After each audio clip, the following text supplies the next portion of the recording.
Welcome to the adventures of Odysseus. Our hero, fresh from the Trojan War and yearning for home, makes a pit stop at the land of the Cicones. Now, these weren't your friendly neighbors baking apple pies. No, sir. The Cicones were Team Trojan all the way, and they weren't exactly thrilled about Odysseus and his Greek gang. Odysseus and his men sacked the city guilt-free, stock up on supplies. But his crew was made up of a bunch of eager beavers who misinterpreted stock up as loot the entire city. The Greeks raid the city like kids in a candy store, grabbing anything shiny, kill men, enslaving the women. Odysseus urges his men to make a swift exit. However, these sailors were clearly absent the day they taught listening to your wise leader at sailor school. Lo and behold, the angry Cicones rally their forces and counterattack, giving our hero a harsh reality check. Outnumbered and outmaneuvered, Odysseus loses 72 men, and it's time to hit the retreat button. The crew sails for several long, agonizing days, finally washing up on the mysterious shores of the Lotus Eaters. Welcome back to Odyssey Adventures. In today's episode, after narrowly escaping the Cicones fiasco, Odysseus and his crew find themselves in the strangest of places, an island that seems too good to be true, the mysterious Drug Island. This island of the Lotus Eaters, the islanders are all about that plant life, literally. Their main diet consists of the mysterious lotus flowers, and let me tell you, these things are not your ordinary salad greens. Odysseus sends a few crew members to check out the situation. Little did he know, the lotus is no regular snack. It's like the ultimate chill pill. They're not just tasty, they're like a ticket to the ultimate feel-good paradise. The islanders turn out to be the chillest hosts ever. They're offering food, good vibes, and, of course, the infamous lotus. The crew starts munching on these lotus delights, and boom, instant happiness, but not the kind that comes from a hearty home-cooked meal. No, this is a whole other level of bliss. They're now on cloud 9. Forgets about everything. The war, the desire to go home, you name it. It's like a tropical vacation where you never want to check out. Odysseus, being the wise leader he is, senses something fishy. More crew members are sent to join the party, only to find out that the Lotus has turned them into hippie happy-go-lucky island enthusiasts. They are hooked and don't want to leave. They just want more Lotus. Odysseus, in a serious leader move, has to play the tough card. No more Lotus buffets. He's got to drag his crew away, and trust me, they're not happy about it. Tears, protests, tantrums, the whole drama. But do you wonder why didn't Odysseus take a bite himself? Is he just that disciplined? Or is it the sign of a man with an unshakable mission? Some say the lotus might have been some ancient version of a chill pill, maybe even the original Egyptian blue water lily. But let's be real, the appeal of this story has always been more mythical than literal. Welcome back to Odyssey Adventures. Our hero, Odysseus, and his crew sail on, leaving the dreamy Drug Island behind. Little do they know, their next stop is going to be an absolute monster of an adventure, literally. The crew lands on an island, curious and hungry for more excitement. They innocently wandering into a cave for shelter and snacks, find themselves in a tight spot. Polyphemus returns, hungry for a midnight snack. Found these men and think, yum, Uber Eats. 2 men for dinner, every day. He seals the cave with a massive stone, trapping Odysseus and his men. But Odysseus, always the quick thinker, pulls out a surprise: wine. Polyphemus, having never tasted wine before, gets drunk faster than you can say Greeks bearing gifts. In a hilarious drunken stupor, he asks Odysseus his name. Our witty hero, thinking on his feet, declares himself nobody. Now, here comes the epic plot twist. Polyphemus, in a drunken haze, declares, "Hey, nobody, you're cool. I like you. I'll save you for last." Classic Cyclops move. As the Cyclops snoozes off, Odysseus and his men get to work.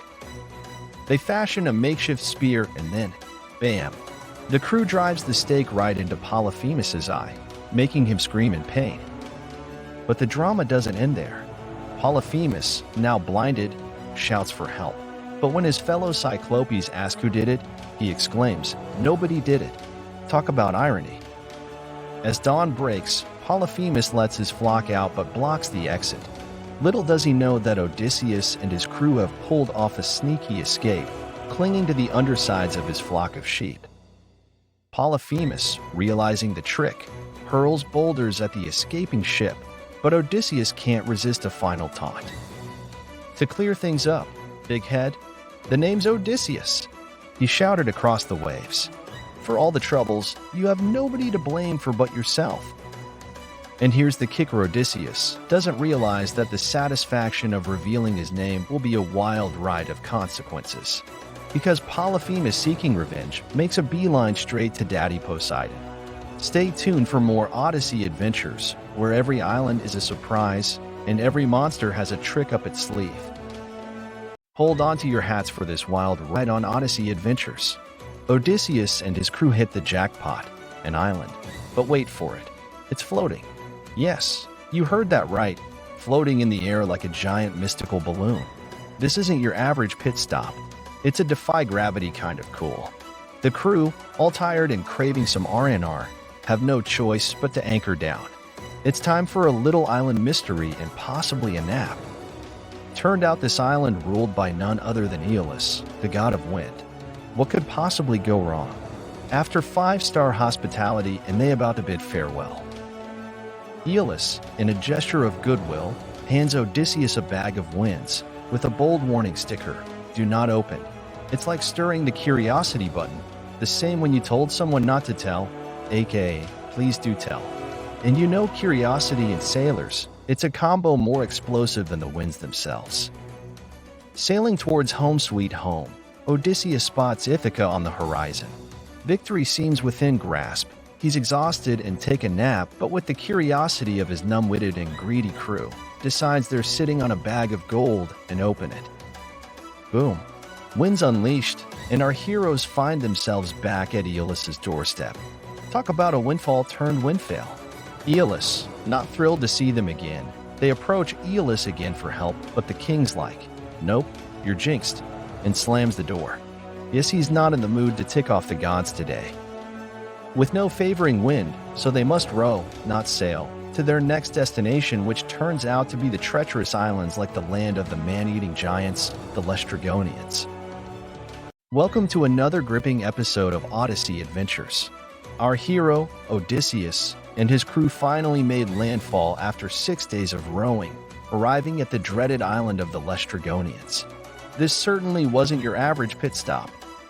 The ships entered a harbor surrounded by steep cliffs with a single entrance. Once inside, Odysseus anchored 12 ships close to one another, where it was dead calm. Odysseus got a sixth sense tingling, so he kept his ship at a safe distance, perched on the outskirts like a cautious seabird. He sent out 3 men to explore. They are wandering down a dusty road until they encountered a girl on the way to get water. She says she's the daughter of the big shot around here, Antiphates, and directed them to his house. But Antiphates wasn't your average dad. Nope, he was more like the president of the giant cannibal club, with a membership card and everything.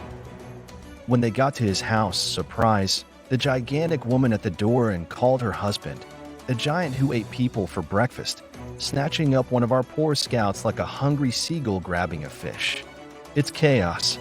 The surviving duo hightails it back to the ships, but guess who's hot on their heels? That's right, folks, an army of Laestrygonians. As if that weren't enough, these colossal cannibals started chucking boulders like it's a giant game of dodgeball. Ships shattered like porcelain teacups and speared the men like fish. Odyssey's vessel miraculously escaped the carnage because it's not trapped in the harbor. In the end, our hero sailed away with just one ship, his crew a little lighter, but still in one piece. What a narrow escape. Next stop was even more magical, with some seriously spellbinding transformations. Buckle up for another thrilling episode of Odyssey Adventures. Just when Odysseus and his crew thought they were out of the frying pan, they landed right on the island of Aea. Lesson learned for Odysseus. He quickly dispatched 3 of his crew to survey the island. These men stumbled upon a palace hidden deep in the woods, guarded by fierce mountain lions and wolves. But hold on to your hats, folks, because things take a wild turn when our scouts stumble upon the enchanting voice of Circe.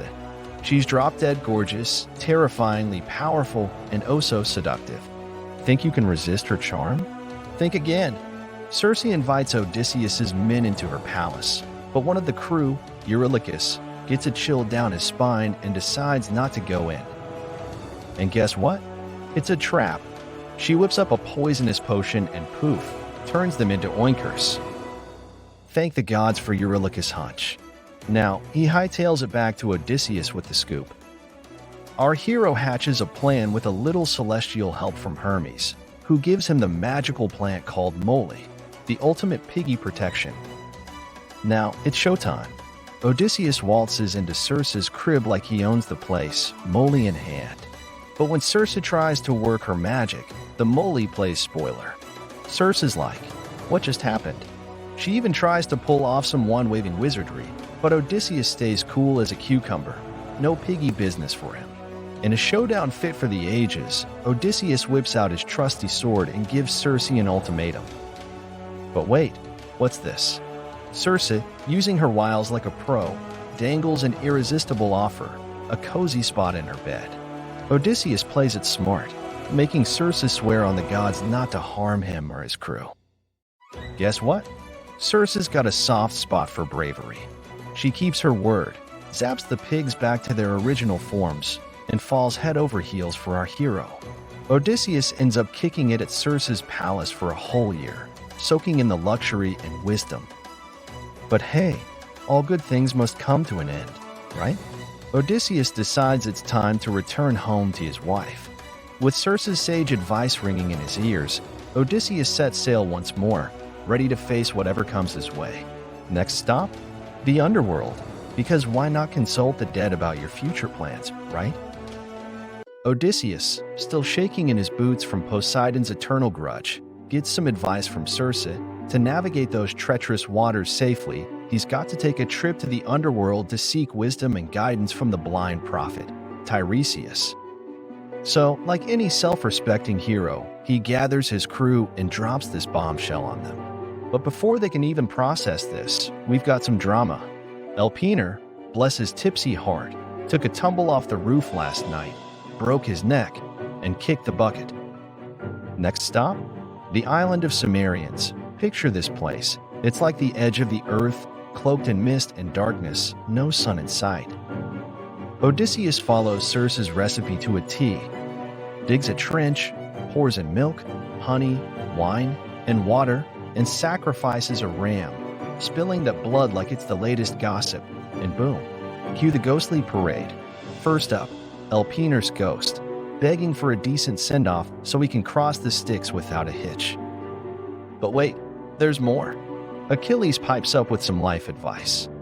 It is better to be alive and a beggar than dead and a hero, while Agamemnon spills the tea on his tragic murder-by-wife situation. And let's not forget Tantalus, forever thirsty and hungry, and Sisyphus, stuck rolling that boulder uphill for eternity. But you know what? Every soul in that underworld echoes the same tune, the ache to reunite with their loved ones. Odysseus also learns his dear old ma has passed away, suffered long waiting for his return, and his faithful wife, Penelope, is holding down the fort like a boss, fending off a gaggle of suitors itching to steal his throne. Feeling the guilt, our hero listens to the soulful tales and begs for forgiveness, though Ajax ain't having any of it. Guy's still salty as a pretzel. Finally, he meets the main event, Tiresias, the blind prophet, serving up some truth with a side of foreboding. Poseidon's gonna make his journey home a real nail-biter, but if he plays his cards right and stays away from Helios's prized cattle, he just might make it back in one piece, emphasis on might. So back to Circe's crib to giving Elpenor the send-off he deserves. Circe drops some siren survival tips, and our hero sets sail, ready to face whatever Poseidon throws his way. Can't say it's gonna be smooth sailing, but hey, where's the adventure without a little risk, right? Today's journey, it's like, I can see your voice, but with a twist of danger. Odysseus, fresh from Circe's parting wisdom, is gearing up to face off with the notorious sirens. These aren't your average songbirds. No, sir. We're talking half-bird, half-bombshell with the killing voices, literally. They could make a sailor steer straight into a cliff. Picture this. The wind dies down, the tension's so thick you could cut it with a butter knife. Circe's warning echoes in his ears as they inch closer to the siren's turf. Odysseus, eyes wide with curiosity despite the danger, isn't about to take any chances. With a handful of softened beeswax, he ensures his crew's ears are sealed tight. But curiosity gets the better of him, and he instructs his crew to tie him up. No escaping the siren spell on their watch. The more he struggles with their voice, the tighter they tie. Once out of the danger zone, the crew unties Odysseus. The irony of their survival not lost on anyone. But rumor has it that those who survive the siren's song seal their doom. Talk about irony. Their own song, it seems, sealed their fate. And just like that, they've outsmarted the sirens, leaving those deadly divas in their wake. But hey, what's an epic voyage without a few heart-pounding moments, am I right? Welcome back to Odyssey Adventures. Odysseus opts to steer clear of the clashing rocks and instead sets sail towards the daunting duo of Scylla and Charybdis. First up, Scylla, a sea monster with not one, not two, but 6 snarling heads with shark-like teeth. She's got a taste for sailor snacks that'll make your spine shiver. Then there's Charybdis, the whirlpool of doom. It's like a giant blender, sucking in ships faster than you can say shipwreck.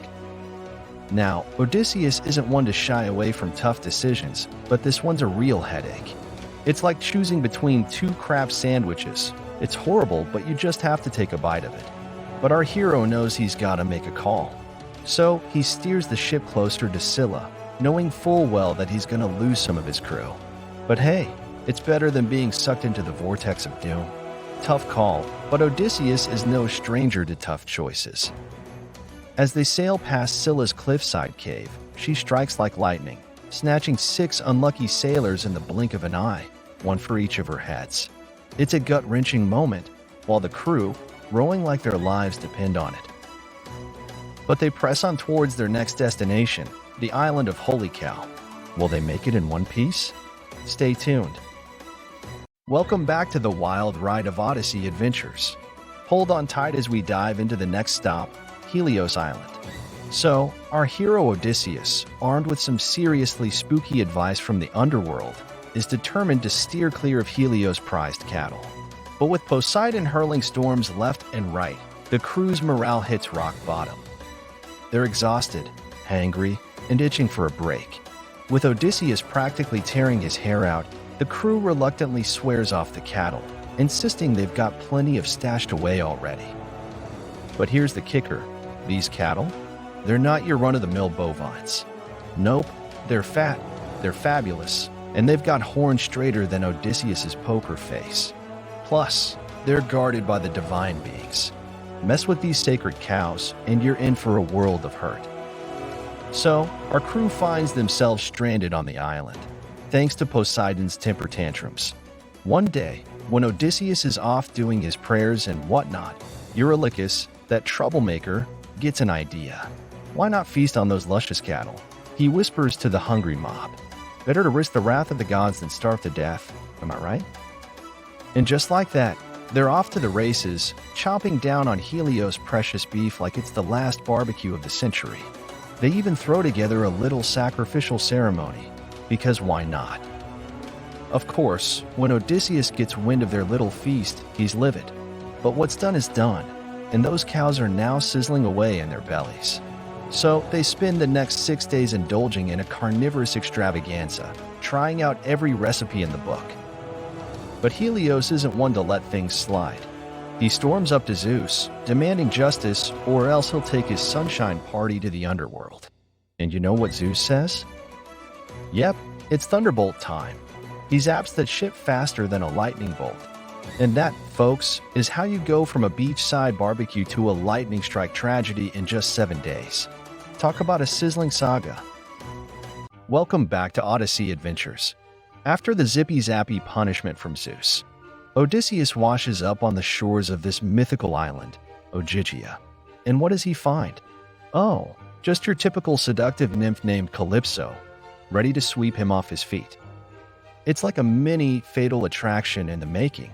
Calypso's all hearts and roses for our hero, offering him the ultimate prize, immortality, if he sticks around to be her husband. But Odysseus? He's not about that forever afterlife. Nope, he's still pining for his wifey back home. But Calypso? She's not one to take no for an answer. Nope, she's like a persistent salesperson, constantly dangling her offer in front of him, weaving her enchanting spells to keep him hooked. But even with all her nymphy charm, Odysseus is still miserable. Thankfully, Athena, always Team Odysseus, steps in and goes straight to the big guy, Zeus himself, to sort this mess out. Zeus, being Zeus, sends Hermes with a divine memo. Consider this an intervention. Sorry, Calypso, but it's not in the cards for you and Odysseus. Calypso's fury at how the gods frown upon goddesses having affairs with mortals, conveniently forgetting Zeus's own extensive track record in that department. But hey, when Zeus speaks, you listen, even if it's against your nymphy wishes. So, begrudgingly, Calypso sets Odysseus free, but not before helping him build a boat, stocking him up with supplies, and even giving him a push with some favorable winds. 7 years, people. That's how long Odysseus was stuck in this island love triangle. But hey, true love conquers all, right? So, after a 7-year detour of being Calypso's arm candy, Odysseus finally sets sail, determined to make it back to his one true love, Penelope. Now that's what I call dedication. After leaving Calypso, Odysseus sets his mind to return to Ithaca to his wife. However, Poseidon, the mood-swinging, temper tantrum-prone sea god, won't let his grudge go easily. He whips up a deadly storm and shatters the ship again. This time, Odyssey washes up on Scheria Island, where he finds beautiful women washing their clothes. Odysseus spots Nausicaa among the women and asks for her help. She advises him to work his magic on the castle folks and then introduces him to her parents, who happen to be the king and queen of Scheria. The queen and king of the Phaeacians are endeared to Odysseus as he recounts all the tales of his journey. They are impressed with Odysseus' journey tales and offer him a safe passage home, sending ships and men with him as he journeys back to his beloved Ithaca.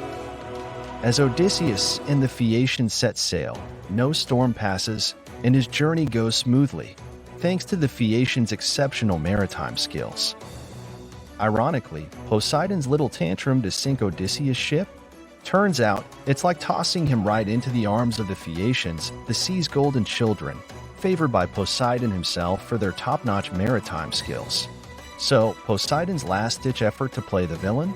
Total backfire. Yes, even the sea god's fury can't outsmart fate. The Phaeacians become the unsung heroes of Ithaca, swooping in to safely ferry their king back home.